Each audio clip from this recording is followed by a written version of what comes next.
அனைவருக்கும் வணக்கம். நாம் இன்றைய வகுப்பில் ஆறாம் வகுப்பில் இயல் 6இல் உள்ள வளரும் வணிகம் என்ற தலைப்பில் பார்க்க போகிறோம். நுழைமுன் என்ன செய்தி கொடுக்கப்பட்டதுன்னு பார்ப்போங்க. மனிதர் வாழ்வில் வணிகம் பெரும்பங்கு வகிக்கிறது. மனிதருடைய வாழ்வில் வணிகமானது பெரும்பங்கு வகிக்கிறது. வணிகம் இல்லையெனில் மனிதர்கள் தம் தேவையை எளிதாக நிறைவேற்ற கொள்ள முடியாது. வணிகம்ன்ற ஒரு என்ன பண்ண முடியாது, நாம் உருவாக்கின பொருள் நாம் மட்டும் தான் அனுபவிக்க முடியும். அதை மற்றவங்களுக்கு கொடுக்க முடியாது, அதை அவங்க அனுபவிக்க முடியாது. அதே போல் நமக்கு தேவையான பொருள் மற்றவர்கள் நம்மளால் வாங்கவும் முடியாது. வணிகம் பல வகைகளில் நடைபெறுகிறது. வணிக நிறுவனங்களும் பல வகைகளாக உள்ளன.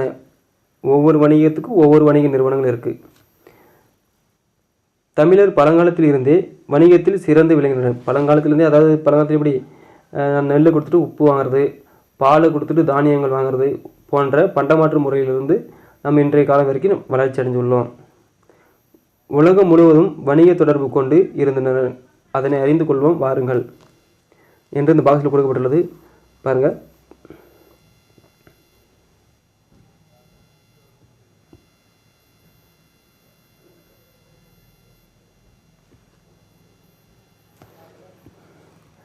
மனிதன் தனக்கு தேவையான எல்லா பொருள்களையும் தானே உற்பத்தி செய்து கொள்ள முடியாது.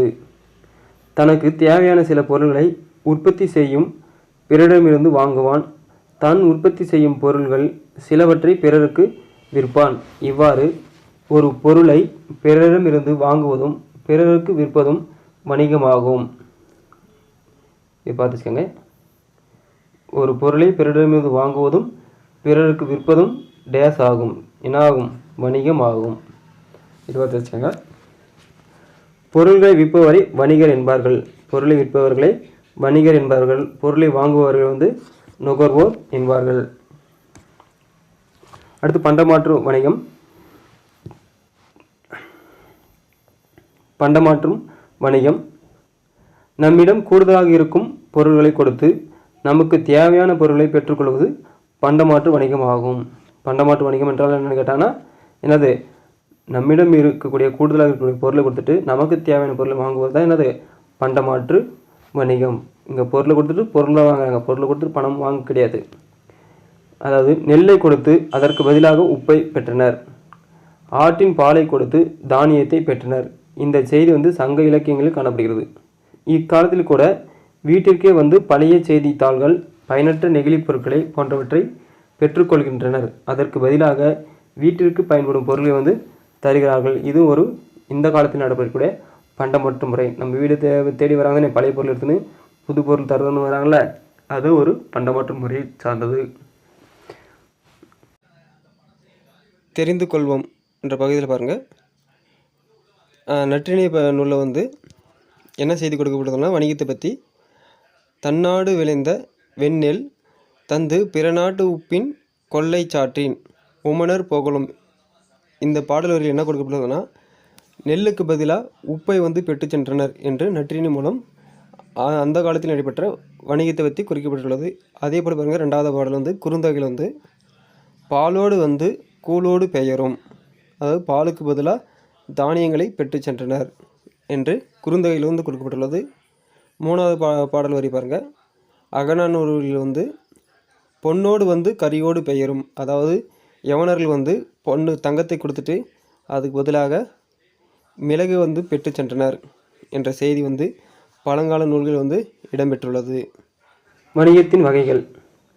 வணிகத்தை தரைவழி வணிகம், நீர்வழி வணிகம் என பிரிக்கலாம். தரைவழியாக பொருள்களை கொண்டு செல்ல எருது, கழுதை, குதிரை போன்ற விலங்குகளும் வண்டிகளும் பயன்படுத்தப்பட்டன. மனிதர்கள் வண்டிகளில் பொருள்களை ஏற்றி வெளியூருக்கு செல்லும் பொழுது குழுவாக செல்வார்கள். இக்குழுவை வணிக சாத்து என்பார்கள். முக்கியமான கொஸ்டின் பார்த்து வச்சுக்கோங்க. அதாவது வணிகர்கள் வண்டியை பூட்டி கொண்டு வணிகத்துக்கு செல்லக்கூடிய அந்த குழுவுக்கு பேர் வணிக சாத்து.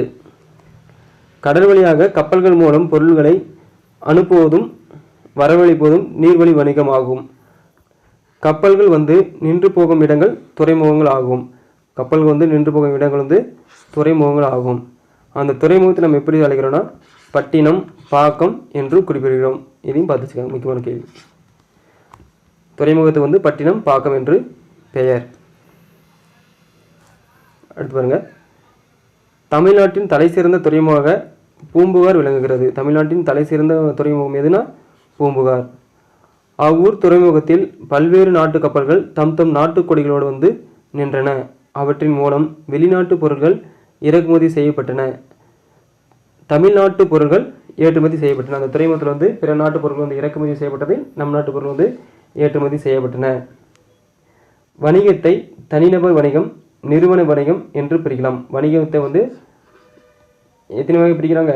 தனிநபர் வணிகமாகவும் குழுவாக சேர்ந்து செய்யக்கூடியது நிறுவன வணிகம் என்று பிரிக்கலாம். தனிநபரால் உருவாக்கப்பட்டு நடத்தப்படும் வணிகம் தனிநபர் வணிகம் ஆகும். ஒன்றுக்கு மேற்பட்டோர் இணைந்து முதலீடு செய்து நடத்துவது நிறுவன வணிகம் ஆகும். அப்போ தனிநபர் வணிகம்னா ஒருவரே செய்வது, நிறுவன வணிகம்னா ஒன்றுக்கு மேற்பட்டோர் இணைந்து செய்யக்கூடியது நிறுவன வணிகம். அடுத்து சிறு வணிகம். நம் அன்றாடம் தேவைக்காக பால், கீரை, காய்கறிகள் போன்றவற்றை விற்பனை செய்பவர்கள் சிறு வணிகர்கள் ஆவார்.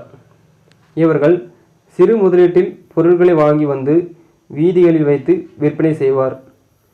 தலையில் சுமந்து சென்று விற்றல், தரைக்கடை அமைத்து விற்றல், தள்ளுவண்டி மூலம் விற்றல் போன்ற முறைகளில் சிறு வணிகம் நடைபெறுகிறது. சிறு வணிகர்கள் நுகர்வோரிடம் நேரடி தொடர்பு கொள்பவர்கள் ஆவார். இது பார்த்துங்க, யாரு? அதாவது சிறு வணிகர்கள் நுகர்வோரிடம் நேரடி தொடர்பு கொள்பவர்கள் ஆவார். நுகர்வோரிடம் நேரடி தொடர்பு கொள்பவர்கள் யார் என்று கேட்கலாம். சிறு வணிகர்களா பெருவணிகர்களான்னு? யாருன்னா சிறு வணிகர்கள். அடுத்து பெருவணிகம். பெருந்தொகையை முதலீடு செய்து பொருள்களை அதிக அளவில் திரட்டி வைத்து விற்பனை செய்வது பெருவணிகம் ஆகும். பெருவணிகர்கள் பொருட்களை உற்பத்தி செய்பவர்களிடத்தில் இருந்து மொத்தமாக கொள்முதல் செய்வார்கள். அப்போ பெருவணிகர்கள் வந்து யாரிடம் வந்து மொத்தமாக வாங்குறாங்கன்னா உற்பத்தியாளருக்கு. அப்போ பெருவணிகருக்கும் உற்பத்தியாளருக்கும் தான் நேரடி தொடர்பு. ஆனால் சிறு வணிகருக்கும் நுகர்வோருக்கும் தான் நேரடி தொடர்பு. சிறு வணிகருக்கும் நுகர்வோர்கள் வாங்குவோருக்கும் தான் நேரடி தொடர்பு இருக்குது. அதேபோல் பெருவணிகருக்கு யாருடன் நேரடி தொடர்புனா உற்பத்தியாளர். உற்பத்தியாளர்னா நேரடி தொடர்பு உள்ளது. அவற்றை சிறு வணிகர்களுக்கு விற்பனை செய்வார்கள். பெருவணிகர்கள் வந்து உற்பத்தியாளரிடமிருந்து பொருளை வாங்கி சிறு வணிகர்களுக்கு வந்து விற்பனை செய்வார்கள். பெருவணிகர்களுக்கும் நுகர்வோருக்கும் நேரடி தொடர்பு இருப்பது அரியது. இது பார்த்து வச்சுக்கோங்க, பெருவணிகருக்கும் நுகர்வோருக்கும் நேரடி தொடர்பு இருப்பது அரியது. அடுத்து ஏற்றுமதியும் இறக்குமதியும். இந்த பகுதி வந்து பார்த்து வச்சுக்கோங்க, ரொம்ப ரொம்ப முக்கியமான பகுதி.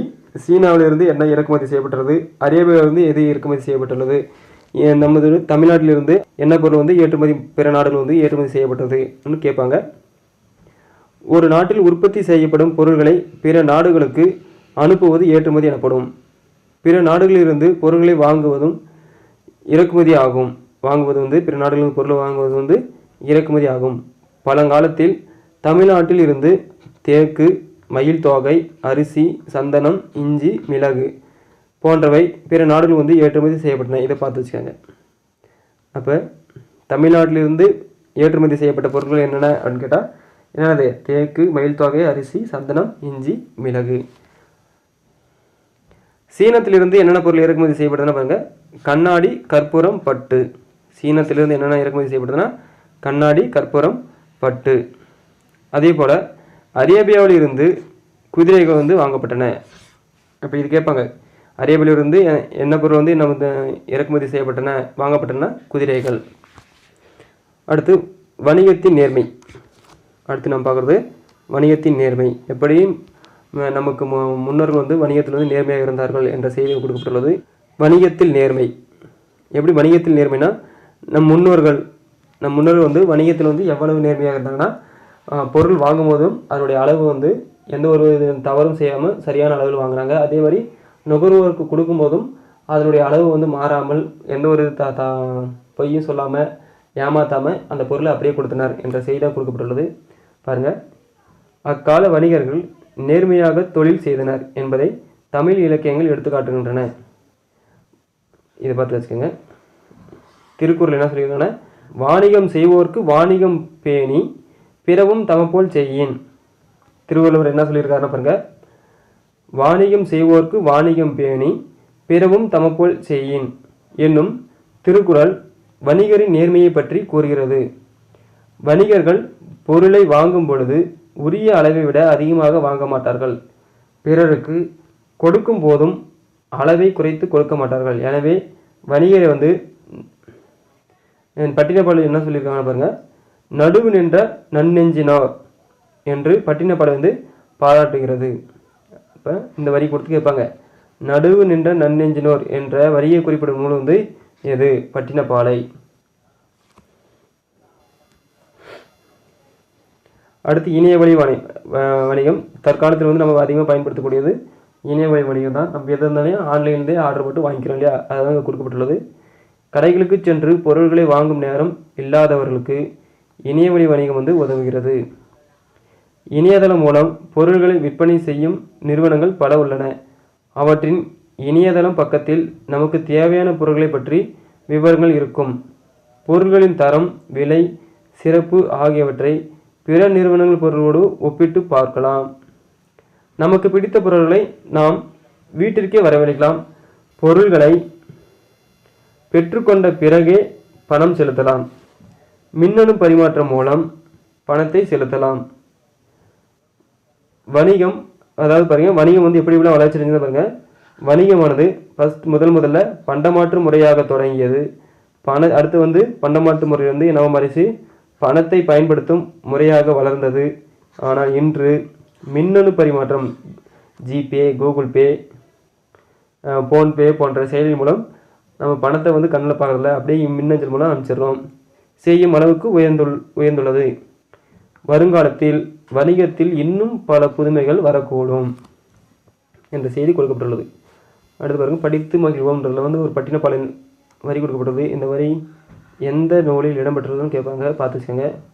கொள்வதும் மிகை கொள்ளாது, கொடுப்பதும் குறைபடாது என்ற வரி இடம்பெற்றுள்ள நூல் பட்டினப்பாலை. அதுதான் நம்மளுடைய முன்னோர்கள் அதாவது உற்பத்தியாளர்கள் வாங்கும்போதும் அதனுடைய அளவு அதிகமாக வாங்க மாட்டாங்க. அதே மாதிரி நுகர்வோருக்கு கொடுக்கும்போதும் அதனுடைய அளவு குறைச்சும் கொடுக்க மாட்டாங்க என்ற செய்தி தான் கொடுக்கப்பட்டுள்ளது.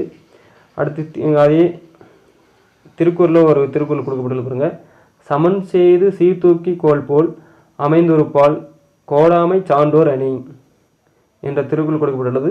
இதையும் வாட்சி வச்சுக்காங்க. சமன் செய்து சீர்தூக்கி கோல் போல் அமைந்திருப்பால் கோடாமை சான்றோர் அணி. அடுத்த பாருங்க, புத்தக பின்பக்க வினா, சரியான விடையை தேர்ந்தெடுத்து எழுதுக. வீட்டு பயன்பாட்டிற்காக பொருள் வாங்குபவர்கள் என்ன அழைக்கப்படுகிறாங்கன்னா நுகர்வோர்கள்.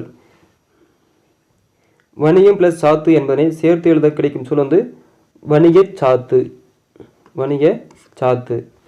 பண்டம் கூட்டல் மாற்று என்பதை சேர்த்து எழுத கிடைக்கும்போது பண்ட மாற்று. இம் கூட்டல் பண்ட மாற்றுக்கு தான் இம் இங்கே கெடும், பண்ட மாற்று. அடுத்து நான்காவது, மின்னணு என்னும் சொல்லை பிரித்து எழுத கிடைப்பது மின் கூட்டல் அணு, மின்னணு. விரிவடைந்த என்னும் சொல்லை பிரித்து எழுத கிடைப்பது விரிவு கூட்டல் அடைந்த, விரிவு கூட்டல் அடைந்த. ஆங்கில சொல்லுக்கு இணையான தமிழ் சொல்லை எடுத்து எழுதுக. மின்னணு வணிகம், காசோலை, இணையதள வணிகம், வரவோலை, வங்கி, மின்னணு மையம், பற்று அட்டை, பணத்தால் கடன் அட்டை கொடுக்கப்பட்டது. இதுக்கு எதெல்லாம் சரியானதுன்னு பாருங்கள். கரன்சி நோட் என்பது பணத்தால். கரன்சி நோட் என்பது என்னதுன்னா பணத்தால். பேங்க் என்பது என்னன்னா வங்கி. செக் என்பது என்னன்னா, செக் என்பது காசோலை. செக் என்பது காசோலை. டிமாண்ட் டிராஃப்ட் என்பது வரைவோலை. வரைவோலை.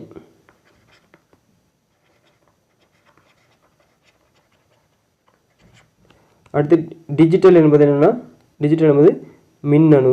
டிஜிட்டல் என்பது மின்னணு.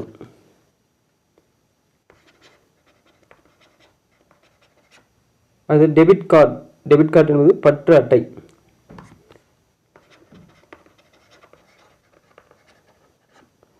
கிரெடிட் கார்டு என்பது கடன் அட்டை. கிரெடிட் என்பது கடன் அட்டை. ஆன்லைன் ஷாப்பிங் என்பது இணையதள வணிகம். ஆன்லைன் ஷாப்பிங் என்பது இணையதள வணிகம்.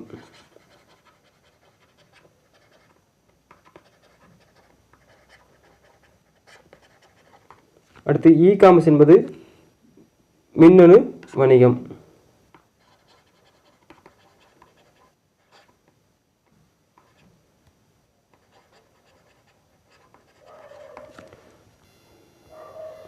அடுத்த பாருங்க, அடுத்த பாடம் வந்து உழைப்பே மூலதனம். இந்த உழைப்பே மூலதனம் வந்து இதில் வந்து நம்மளுக்கு பாடப்பகுதியெலாம் வந்து வேணாம். இந்த பாக்ஸ் நுழையும் முன் பாக்ஸில் மட்டும் நமக்கு ஒரு கருத்து கொடுக்கக்கூடாது, அதை மட்டும் பார்ப்போம். அது மட்டும் போதுமானது. பாடுபட்டு தேடிய பணத்தை புதைத்து வைக்காதீர் என்பது ஔவையாருடைய அறிவுரை. அதாவது நம்ம கஷ்டப்பட்டு சேர்த்த பணத்தை வந்து பூமியில் போட்டு புதைச்சி வைக்காதீங்க. அதுக்கு பதிலாக அதை வந்து எதனா ஒரு தொழில் செய்யணும். அந்த பணத்தை வந்து மேலும் மேலும் வளர்க்குறதுக்கான முயற்சி செய்யணும். நல்வழியில் பயன்படுத்தி நம் வாழ்க்கையில் முன்னேறணும் என்று இந்த பாடல் மூலம் பொருள் கொடுக்கப்பட்டுள்ளது. பாடுபட்டு தேடிய பணத்தை வந்து புதைத்து வைக்காதீர் என்பது ஔவையாருடைய அறிவுரை. இது கேட்பாங்க. பாடுபட்டு தேடிய பணத்தை புதைத்து வைக்காதீர் என்பது டேஸாரின் அறிவுரை என்று. பணத்தை பயன்படுத்தாமல் வைத்திருப்பது மடமையாகும். பணத்தை கொண்டு ஏதேனும் ஒரு தொழில் செய்து வாழ்வில் முன்னேற வேண்டும். பிறருக்கு உதவியாக வாழ வேண்டும். அந்த பணத்தை வச்சு பிறருக்கு உதவியாக வாழ வேண்டும். அதுவே பணத்தின் பயன். இக்கருத்து வந்து இந்த இதில் கொடுத்துருப்பாங்க. அந்த இதெல்லாம் நமக்கு தேவையில்லாத பாடப்பகுதி இது. அதனால் நம்ம நுழையும் முன்னில் இருக்கக்கூடிய இந்த ஔவையாருடைய அறிவுரை மட்டும் போதுமானது. அடுத்த பாருங்கள். அடுத்த வந்து இலக்கண பகுதி. சுட்டு எழுத்துக்கள். சுட்டு எழுத்துக்கள்னால் ஆ, அவன், இவன், உது போன்ற 3 எழுத்துக்களும் சுட்டு எழுத்துக்கள் ஆகும். தமிழில் பயன்படுத்தக்கூடிய சுட்டு எழுத்துக்கள் எத்தனைனா அவை 3. அவை எவைன்னா ஆ, இ, உ. அது, இது, உது, அவன், இவன், உவன் என்று பொருள்படும். வினா எழுத்துக்கள் வந்து மொத்தம் எத்தனை வகைப்படும்னா வினா எழுத்துக்கள் மொத்தம் 5 வகைப்படும். வினா எழுத்துக்கள் மொத்தம் 5 வகைப்படும். அவை எவைனா ஏ, யா, ஆ, ஓ, ஏ. இவை 5ம் தமிழில் பயன்படுத்தக்கூடிய வினா எழுத்துக்கள் ஆகும். இதை பற்றி தான் இந்த பாடத்தில் பார்க்க போகிறோம். வாங்க பாடத்துக்குள் போகலாம். பிறகு முதலில் பார்க்குறது சுட்டு எழுத்துக்கள். சுட்டு எழுத்துக்கள்னால் அவன், இவள், அங்கு, இங்கு, அந்த, இந்த ஆகிய சொற்களை வந்து பாருங்கள். அவை ஒன்றை ஒன்று சுட்டி காட்டுகின்றன. இதில் ஒன்று வந்து சுட்டி காட்டுறதா, அவன் முன்னாடி இருக்கிறத பார்த்து அவன் தான். ஒரு பெண்ணாக இருந்தால் அவன் வந்து எப்படி சொல்லுவா, இவ தான். அங்கே வந்தவன் இவ தான். இவள் அங்கே தான் போனேன், இங்கே தான் வரணும் அப்படின்ட்டு சுட்டி காட்டக்கூடிய அனைத்து சொற்களும் வந்து சுட்டு எழுத்துக்கள் ஆகும். இந்த சுட்டு எழுத்துக்களை பாருங்கள். ஆ என்ற எழுத்து பயன்பட்டுருக்கு. இ, அதேமாதிரி ஆ, இ, ஆ, இ என்ற எழுத்துக்கள் தான் மாறி மாறி இருக்குது. அப்போ ஆ, இ என்பது தான் சுட்டு எழுத்துக்கள் ஆகும். இதோட நம்ம தற்காலத்தில் பயன்படுத்தாத ஒரு சுற்றெழுத்து என்னென்னா ஊ. பழங்காலத்தில் வந்து ஊ என்ற வந்து சுற்றெழுத்து பயன்பாட்டில் இருந்தது. ஆனால் இப்பொழுது நாம் வந்து இந்த ஊ என்ற சுற்றெழுத்து வந்து பயன்படுத்துவது இல்லை. இவ்வாறு ஒன்றை சுட்டி காட்ட வரும் எழுத்துக்கள் வந்து சுட்டு எழுத்துக்கள் என்று பெயர். ஆ, இ, உ ஆகிய 3 எழுத்துக்கள் வந்து சுட்டு எழுத்துக்கள் ஆகும். தமிழில் உள்ள சுட்டு எழுத்துக்கள் எத்தனைனா அவை 3. எத்தனை? 3. அவை எவை என்ன? ஆ, இ, உ. ஆனால் இன்று வந்து நம்ம வந்து ஊ என்ற எழுத்தை வந்து அவள் பயன்படுத்துவது இல்லை. அகச்சுட்டு என்னன்னா பாருங்கள். இவன், அவன், இது, அது என்ற சொல் இருக்கா. இதில் ஈ என்ற எழுத்தை நான் அடிச்சிடுறேன். இப்போ ஈ என்ற எழுத்தை அடிச்சிட்டா தன் உள்ளே தானே இருக்குது. இவன் என்பது ஒரு எழுத்து. அந்த எழுத்துக்குள்ளே வந்து இருக்கக்கூடிய ஒரு எழுத்தை தான் அடிச்சிட்டேன். இப்போ ஈ என்ற எழுத்தை இப்போ தன் உள்ளே இருக்கும் ஒரு எழுத்தை மறைச்சிட்டு பின்னாடி, அதாவது அந்த சுட்டு எழுத்தை மறைச்சிட்டு பின்னாடி இது பொருள் தருமானா வாசிச்சு பாருங்கள். பொருள் தருதானே வன் அப்படிது. அப்போ வன் என்பது ஒரு சுட்டெழுத்தா? அவன் என்பது தான் சொல்வது தான் சுட்டெழுத்து. இல்லை இவன் என்று சொல்கிறது தான் சுட்டெழுத்து. ஆனால் இது வந்து வெறுமனே வன் என்று சொல்லுது. அப்போ இங்கே பொருள் தரல. அதே மாதிரி தான் பக்கத்தில் இருக்கிற அவன் என்பதை பாருங்கள். இதில் ஆவை மறைச்சிட்றேன். அப்போ இங்கேயும் வன் என்று வருது, பொருள் தரலை. அடுத்து இருக்க பாருங்க இதில் இருக்கக்கூடிய ஈயை மறைச்சிடுறேன். தூ அப்படின்போது தூன்னு என்ன பொருள் தருதான்னா பொருள் தரல, அப்போ இங்கே பொருள் தரவில்லை. இச்சொற்களில் உள்ள சுட்டு எழுத்துக்களை நீக்கினால் பிற எழுத்துக்கள் பொருள் தருவதில்லை. இவ்வாறு சுட்டு எழுத்துக்கள் சொல்லின் உள்ளேயே, அதாவது அகத்தே உள்ளே இருந்து சுட்டு பொருளை தருவது அகச்சுட்டு. அதுபோல் அந்த ஆ இ என்ற எழுத்து வந்து அந்த சொல்லுக்கு உள்ளே இருந்து உச்சரிக்கும் போது அதனுடைய பொருள் பட்டால் அது சுட்டெழுத்து ஆகும். அது என்ன வகை சுட்டெழுத்து? அகச்சுட்டு. அதுவே புறச்சுட்டில் பாருங்கள், இந்த ஆ இ ஆ உ பாருங்கள், அவ்வானம், இம்மலை, இந்நூல், இதில் வந்து புறச்சுட்டில் வந்து சுட்டு எழுத்துக்களை நீக்கிட்டாலும் ஆனால் அந்த பொருளானது பொருள் தரும். அப்படி பொருள் தந்தால் அது புறச்சுட்டு. அதாவது தனக்குள்ளே இருக்கக்கூடிய ஒரு சுட்டு எழுத்தை வந்து ஆ இ உ என்ற சுட்டு எழுத்தை வந்து நீக்கினாலும் வெளியே தள்ளிட்டாலும் அது பொருள் தந்தால் அது புறச்சுட்டு. எடுத்துக்காட்டு கொடுத்து தான் பாருங்கள், அவ்வானம், இம்மலை, இந்நூல், இதில் ஆ என்பதை மறைச்சிடுங்க, மீதி வாட்சி பாருங்கள், வானம். எப்படி வானம் என்பது ஒரு பொருள் தருதா? அதே மாதிரி இம்மலை பாருங்கள், ஈயை மறைச்சிடுங்க, மலை, மலை என்பது பொருள் தருது. இந்நூலில் வந்து ஈ அழிச்சிடும், நூல், நூல் என்பது பொருள் தருகிறது. அவ்வாறு பொருள் தந்தால், சுட்டு எழுத்துக்களை நீக்கும் பொருள் தந்தால் அது புறச்சுட்டு. சுட்டு எழுத்துக்களை நீக்கி பொருள் தரவில்லை என்றால் அது அகச்சுற்று. பாருங்கள் வாசிடலாம். இச்சொற்களில் உள்ள சுட்டு எழுத்துக்களை நீக்கினாலும் பிற எழுத்துக்கள் பொருள் தரும். இவ்வாறு சுட்டு எழுத்துக்கள் சொல்லின் வெளியே, அதாவது வெளியே புறத்தே அவ்வானம் என்பது வெளியே தான் இருக்குது, அவ்வானம் நீக்கிட்டு பின்னாடியும் வெளியே போயிட்டு பின்னாடியும் பொருள் தந்தால் இது வந்து சுட்டு பொருளை தருவது புறச்சுட்டு எனப்படும். அடுத்ததா அண்மை சுற்று. அண்மை சுற்று வந்து இவன், இவர், இது, இவை, இம்மரம், இவ்வீடு, இச்சொற்களில் நாம் அருகில் உள்ளவற்றை சுட்டுகின்றன. எனவே இஃது அண்மை சுற்று எனப்படும். நமக்கு அருகில் இருக்கக்கூடியதுக்கு என்ன எழுத்து வந்து ஈ என்ற எழுத்து கொண்டு ஒரு பொருளை சுட்டி காட்டினால் அது வந்து அண்மை சுற்று. சொல்லி பாருங்க, நம்ம பக்கத்தில் இருக்கிறத எப்படி சொல்லுவோம்? இந்த பொருள், இவன், இது அப்படின்னு சொல்லுவோமா? அப்போ நம்ம அருகில் உள்ள பொருளை வந்து சுட்டி காட்டுறதுக்கு ஈ என்ற எழுத்து பயன்படுகிறது, ஈ என்ற சுட்டு எழுத்து பயன்படுகிறது. அதுவே நம்மளை விட்டு கொஞ்சம் தொலைவாக இருக்குது, அதை எப்படி நம்ம சுட்டி காமிக்கிறதுனா அவன், அது, அவள் என்று சொல்லுவோமா? அப்போ இதில் பயன்படுத்தக்கூடிய சொற்கள்லாம் பாருங்கள், ஆ ஆ ஆ ஆ, அவள், அவர், அது, அவள், அவ்வீடு, அம்மரம், இதெல்லாம் பூராமே ஆ என்ற எழுத்து சொல்ல பயன்படுகிறது. ஆ என்பது என்ன செய்மை சுற்று. தன்னை தாண்டி கொஞ்சம் தொலைவில், தன்னை தாண்டி கொஞ்சம் தொலைவில் இருக்கக்கூடிய சொல்களை வந்து சுட்டி காட்டுவது செய்மை சுற்று.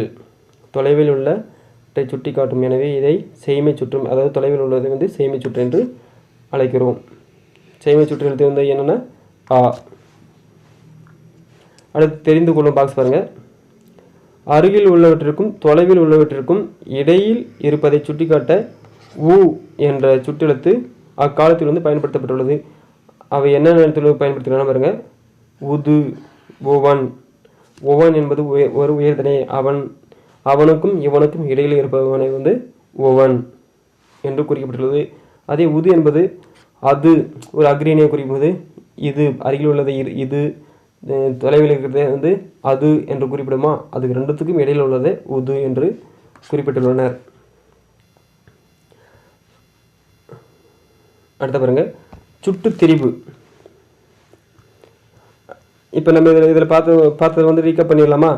அப்போ சுட்டு எழுத்துக்கள்னா என்னென்னா, சுட்டு எழுத்துக்கள்னா அது என்ன எழுத்துக்கள்னா ஆ இ உ, இவை மூன்றும் சுட்டெழுத்துக்கள் ஆகும். தமிழில் பயன்படுத்தக்கூடிய சுற்றெழுத்துக்கள் 3. இந்த சுட்டுகளை வந்து நம்ம 2 வகையை பார்த்தோம். ஃபஸ்ட்டு என்னென்னா, ஒன்று அகச்சுற்று, இன்னொன்று புறச்சுற்று. அகச்சுற்றுன்னு என்னென்னா, அகச்சுற்றில் இருக்கக்கூடிய அந்த சுட்டு எழுத்துக்கள், இந்த ஆ இ உ இருக்கு இல்லையா, இந்த எழுத்துக்களை மறைச்சிட்டா அது பொருள் தரலை அப்படின்னா அது பொருள் தரவில்லை என்றால் அது அகச்சுற்று. எடுத்துக்காட்டு, இது என்பதில் ஈயை மறைச்சிட்டா தூ, பொருள் தரவில்லை, அப்போ இது அகச்சுற்று. அதே மாதிரி புறச்சுற்றில் வந்து இந்த ஆ இ உ என்ற எழுத்துக்களை வந்து நீக்கிட்டாலும் அது பொருள் தந்தால் அது புறச்சுற்று. எடுத்துக்காட்டுக்கு வந்து பார்த்தோம், இந்நூல், இந்நூல். இதில் அடிச்சுட்டு நூல் என்பது பொருள் தருது. அதுக்கடுத்து என்ன பார்த்தோம், இதில் வந்து அண்மை சுற்று. இது இதில் 2 வகை, அண்மை சுற்று செய்மை சுற்று. அண்மை சுற்று செய்மை சுற்று. அண்மை சுற்று என்பது அருகில் உள்ளது. அருகில் உள்ளதுன்னா இவன், இது அப்படின்ற சொல்லு வந்து அண்மை சுற்று. செய்மை சுற்றுனா தொலைவில் இருக்கிறது. அவை வந்து என்ற சுற்றெழுத்தால் குறிக்கப்படுவது செய்மை சுற்று. அவன், அவள், அது என்று. இதுக்கு 2க்கும் இடையில் ஒரு எழுத்து பார்த்தோம், அது வந்து உ என்ற சொல். ஓவன், உது என்ற சொல். சரி வாங்க அடுத்த வந்து சுட்டு திரிபு பற்றி பார்ப்போம். சுட்டு திரிபு என்பது என்னன்னா, அம்மரம், இவ்வீடு ஆகிய புறச்சுட்டுக்கள் என்பதை அறிவோம். ஆமாம் தானே, இது புறச்சுட்டு தானே. எப்படி புறச்சுட்டுறோம், இதில் உள்ளே இருக்கக்கூடிய அந்த சுட்டு எழுத்தை வந்து மறைக்கிறோம். மறைச்சிட்டா அது வந்து பொருள் தருத பாருங்க, மரம், வீடு என்ற பொருள் தருது. அப்போ இது வந்து ஒரு புறச்சுற்று. இச்சொற்களை வந்து அந்த மரம், இந்த வீடு என்று வழங்குகிறோம். அதை பிரித்து வழங்கும்போது அம்மரம் என்பதை சொல்கிறோம், அந்த மரம், இந்த வீடு என்று வழங்குகிறோம். இதில் ஆ, இ ஆகிய சுட்டு எழுத்துக்கள் மாற்று பெற்று, அதாவது திரிந்து, அம்மரம் என்பது அந்த மரம், இவ்வீடு என்பது இந்த வீடு என்று மாற்று பெற்று, அதாவது திரிந்து அந்த, இந்த என வழங்கப்படுகிறது. இவ்வாறு வழங்கினால் அது வந்து சுட்டு திரிபு. இவ்வாறு ஆ, இ ஆகிய சுட்டு எழுத்துக்கள் அந்த, இந்த என திரிந்து வந்தால் அந்த சுற்றெழுத்துக்கு வந்து சுட்டு திரிபு என்று பெயர். புரிஞ்சுதா? அம்மரம் என்பது அந்த மரம் என்று மாறி வந்தால், மாற்றம் பெற்றால், திரிந்து வந்தால் அதுக்கு பேர் வந்து சுட்டு திரிபு. அடுத்து வினா எழுத்துக்கள். வினா எழுத்துக்கள் நம்ம ஆல்ரெடி பார்த்தோம். வினா எழுத்துக்கள் மொத்தம் தமிழில் உள்ள எழுத்துக்கள் வினா எழுத்துக்கள் 5. அவை எவை என்ன பாருங்க, இங்கே கொடுத்துருக்காங்க. ஏ, யா, ஆ, ஓ, ஏ ஆகிய 5ம் வினா எழுத்துக்கள் ஆகும். அதாவது வினா பொருளை தரும் எழுத்துக்கள் வினா எழுத்துக்கள் ஆகும். சில வினா எழுத்துக்கள் சொல்லின் முதலில் இடம்பெறும். சில வினா எழுத்துக்கள் வந்து சொல்லின் இறுதியில் இடம்பெறும். மொழியின் முதலில் வருபவை என்ன, இந்த 7ல் வந்து மொழியின் முதலில் வருவதை என்னன்னா ஏவும் யாவும் மொழியின் முதலில் வரக்கூடிய வினா எழுத்துக்கள். அது எங்கன்னா பாருங்க, எங்கு, யாருக்கு என்று இடம்பெற்றிருக்கா. அப்போ இது மொழியின் முதலில் வரக்கூடிய வினா எழுத்துக்கள். அதே பாருங்க, மொழியின் இறுதியில் வரக்கூடியது என்ன, ஆ, ஓ. பாருங்க பாருங்க எடுத்து கொடுத்துருங்க. பேசலாமா, இந்த பேசலாமான்றது எப்படின்னா இம் கொட்டல் ஆ, பேசலாம். இப்போ ஆ வந்துதா, இதுதான் மொழியின் இறுதியில் வரக்கூடிய வினா எழுத்துக்கள். அதே மாதிரி தெரியுமோ, இம் கூட்டல் ஓ வந்திருக்கா. இப்போ இதெல்லாம் மொழியின் இறுதியில் வரக்கூடிய வினா எழுத்துக்கள் ஆகும். அதே போல மொழி முதலிலும் இறுதியிலும் வருபவை என்று ஒரு பொதுவாக ஒரு வினா எழுத்து உள்ளது. அது என்னன்னா நெடில் ஏ. பாருங்க, ஏன், ஏன் என்பதில் ஃபஸ்ட்டு இருக்கா. ஃபஸ்ட்டு ஏன் என்பதில் ஏ என்பது மொழியினுடைய முதலில் இருக்கு. அதே மாதிரி நீதானே அப்படி இல்லை பாருங்க, நே இருக்கா, இன் கூட்டல் ஏ, நீதானே என்று அமைஞ்சுள்ளது. அப்போ மொழியின் முதலில் வருபவை என்னன்னா, மொழியின் முதலில் வருபவை ஏவும் யாவும் மொழியில் முதலில் வருபவை. அதே போல் ஆ, ஓ வந்து ஒரு மொழியினுடைய இறுதியில் வரக்கூடிய வினா எழுத்துக்கள். இந்த ஏ என்பது மொழியினுடைய முதலிலும் வரும் இறுதியிலும் வரும். முதலிலும் வரும் இறுதியிலும் வரும். அடுத்து பாருங்க, அகவினா. அகவினா என்பது என்னன்னா, அதே மாதிரி தான் நம்ம என்னென்னு சுட்டுத்திரில் பார்த்தோம் இல்லையா. தன் உள்ளே இருக்கக்கூடிய அந்த அகவினாவில் இருக்கக்கூடிய ஒரு அந்த வினா எழுத்தை வந்து மறைச்சிட்டா அது பொருள் தரலை அப்படின்னா அது அகவினா. அதுதான் கொடுத்துருக்காங்க. அதே போல் தான் எது, யார், இதில் ஏ என்பது ஒரு வினா எழுத்து, யார் என்பதில் யா என்பது ஒரு வினா எழுத்து. அதே போல் ஏன் என்பதில் இருக்கக்கூடிய இந்த ஏ என்பது ஒரு வினா எழுத்து. இச்சொற்களை வந்து நம்ம மறைச்சிடறோம். மறைச்சிட்டா பொருள் தர பாருங்க, தூ, இர், இன் என்று பொருள் தரவில்லை. அப்படி பொருள் தரலாம் அது அகவினா. இச்சொற்களில் உள்ள வினா எழுத்துக்களை நீக்கினால் பிற எழுத்துக்களுக்கு பொருள் இல்லை. பிற வினா எழுத்துக்களுக்கு வந்து பொருள் இல்லை. இவ்வாறு வினா எழுத்துக்கள் சொல்லின் அகத்தே இருந்து வினா பொருளை தருவது அகவினா ஆகும். அவ்வாறு அந்த வினா எழுத்தானது அந்த சொல்லுக்கு உள்ளே அந்த எழுத்தோடு ஒன்றிருக்கும்போது ஒன்றியிருந்து பொருள் தந்தாதான் அது அகவினா. அதுவே அந்த ஒரு வினா எழுத்துல வந்து அந்த பாருங்க, இங்க எடுத்துக்கிட்டு வந்து பாருங்க, பேசலாமா அப்படி இருக்கா. இதுல பேசலாமா இல்லை ஆவாடு மறைச்சிடறோம், இந்த வினா எழுத்தை மறைச்சிடறோம். இப்போ இது பேசலாம் அப்படி பொருள் தருது. அதே மாதிரி தெரியுமோ இருக்கக்கூடிய அந்த வினா எழுத்தை அந்த ஓவோ மறைக்கிறோம். இப்போ இது பொருள் தருதா பாருங்க, தெரியும் பொருள் தருது. இவ்வாறு வினா எழுத்தை வந்து நீக்கினாலும் அது பொருள் தந்தால் அது புறவினா. அது புறவினா. புரிஞ்சுதானே? அகவினா புறவினா புரிஞ்சுதானே? பாருங்க, அவனா வருவானோ இச்சொற்களில் உள்ள ஆ ஓ ஆகிய வினா எழுத்துக்களை நீக்கினாலும் பிற எழுத்துக்கள் பொருள் தரும். எடுத்துக்கிட்டு பாருங்க, அவனா இதில் என்ன எப்படி இருக்கு, இன் குட்டல் ஆ. இதில் ஆவை மறைச்சிட்டாலையும் அவன் என்று பொருள் தரும். வருவானோ அப்படின்ற இன் குட்டல் ஓ தானே வினா எழுத்து, இந்த ஓவை மறைச்சிடுறோம். வருவான் மறைச்சிட்டாலையும் பொருள் தருதா, வருவான் என்று. இவ்வாறு மறைத்தாலும் பொருள் தருவது வந்து வினா எழுத்து ஆகும். இவ்வாறு வினா எழுத்துக்கள் சொல்லின் புறத்தே வந்து வினா பொருளை தருவது வந்து புறவினா எனப்படும். அப்போ வினா எழுத்துக்களை மொத்தம் எத்தனை வகைப்படும்? வினா எழுத்துக்கள் எத்தனை வகைப்படும்னா 5. இப்போ இது வினா எழுத்துக்கள் வந்து சாட்டை பார்த்தலாமா? வினா எழுத்துக்கள் வந்து எத்தனை எழுத்துக்கள்? வினா எழுத்துக்கள் 5 எழுத்துக்கள். அவை என்னென்னா ஏ, யா, ஆ, ஓ, பெரிய ஏ. இவை 5ம் தமிழில் உள்ள வினா எழுத்துக்கள் ஆகும். இந்த வினா எழுத்து வந்து நாம் 3 வகை பிரிக்கிறோம். என்னென்ன வகை பிரிக்கிறோம்? சொல்லுக்கு முதலில் வருபவை, சொல்லுக்கு இது முதலில் வருபவை. இந்த ஆ ஓ வந்து சொல்லுக்கு இறுதியில் வருபவை. இந்த ஏ என்பது முதலிலும் வரும் இறுதியிலும் வரும் என்று பார்த்தோம். அதுக்கடுத்து இதை வந்து நம்ம 2 வகை பிரிச்சோம். என்னென்ன? அகவினா, புறவினா. இது அகவினா புறவினான்னு எதை வச்சு சொல்கிறேன்னா, இந்த வினா எழுத்துக்கள் இடம்பெறும் பொழுது இந்த வினா எழுத்தில் உள்ள இந்த முதலில் இடம்பெறக்கூடிய இந்த ஏ, யா, அது எதனா இருக்கலாம். முதலில் வரக்கூடியதான் மேக்சிமம் மறைக்க முடியும். அந்த முதலில் வரக்கூடிய வினா எழுத்துக்கள் அந்த ஏவையும் யாவையும் நம்ம மறைக்கும் போது அது பொருள் தரலை அப்படின்னா அது அகவினா. அதுவே அந்த சொல்லில் உள்ள இந்த ஆ ஓ ஏ போன்ற எழுத்துக்களை வந்து நம்ம மறைச்சாலையும் அது எதனா ஒரு பொருளை கொடுத்தால் அது புறவினா எனப்படும். ஓகேங்களா? அடுத்த பாருங்க, சரியான விடையை தேர்ந்தெடுத்து எழுதுக. என் வீடு டேஸ் உள்ளது. என் வீடு வந்து அது உள்ளன்னு வருமா? அது வராது. என் வீடு அங்கே உள்ளது. தம்பி டேஸ் வா. தம்பி இவர் வாலாம் வராது. தம்பி இங்கே வா. நீ டேஸ் தேங்கி இருக்கிறது. நீர் டேஸ் தேங்கி இருக்கிறது. நீர் அது தேங்கி இருக்கிறதுல நீர் எங்கே தேங்கி இருக்கிறது.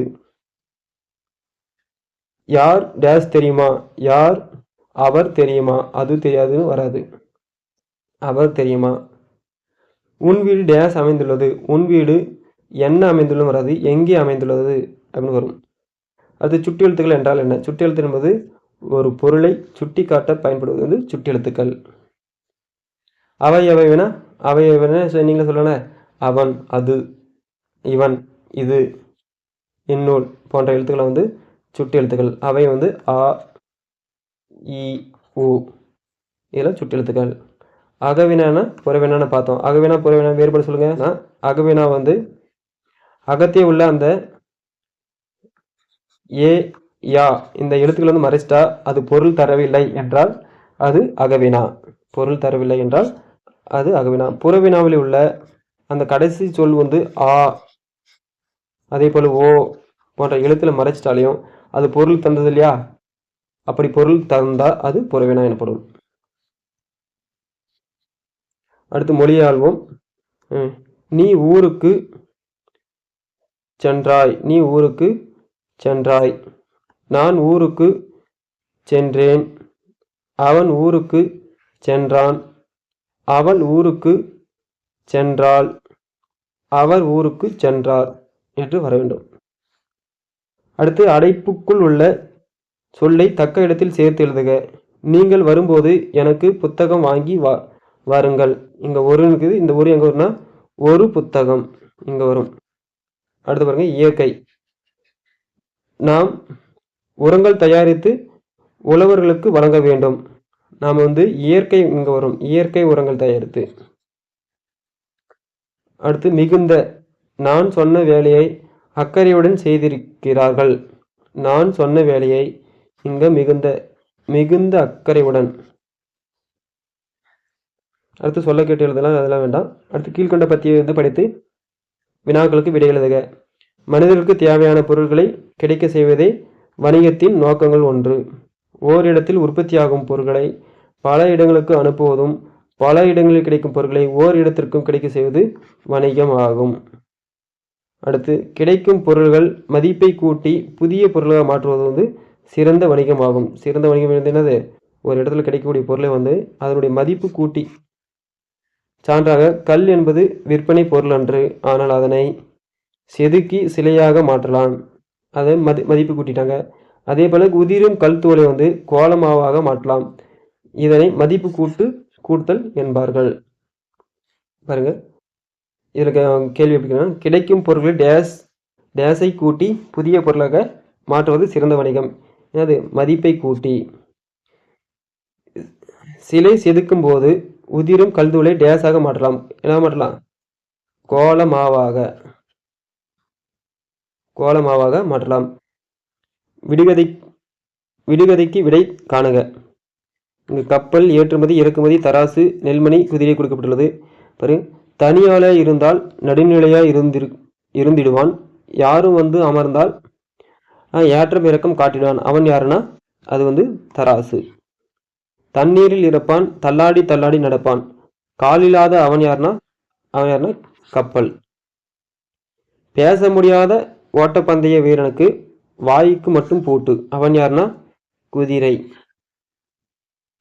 இயந்திரத்தால் செய்ய முடியாத மணி, ஊசி நூலில் கோக்க முடியாத மணி, பூமியில் விளையும் மணி, பூ உலகத்தார் விரும்பும் மணி. எந்த மணினா நெல்மணி. ஒரு மதி வெளியே போகும், ஒரு மதி உள்ளே வரும். இருமதியும் சேர்ந்து விட்டால் பல நதியும் சேர்ந்து வரும்.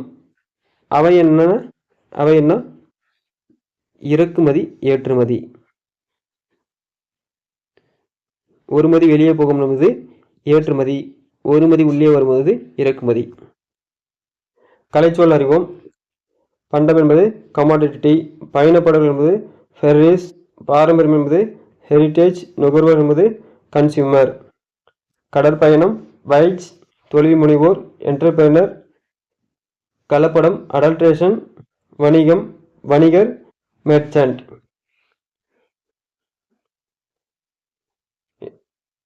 அவ்வளோதான். இன்றைய வகுப்புடன் நம்ம 6ஆம் வகுப்பில் இயல் 6 முடிச்சிட்டோம். அடுத்த வகுப்பில் 6ஆம் வகுப்பில் இயல் 7 பார்ப்போம். நன்றி, வணக்கம்.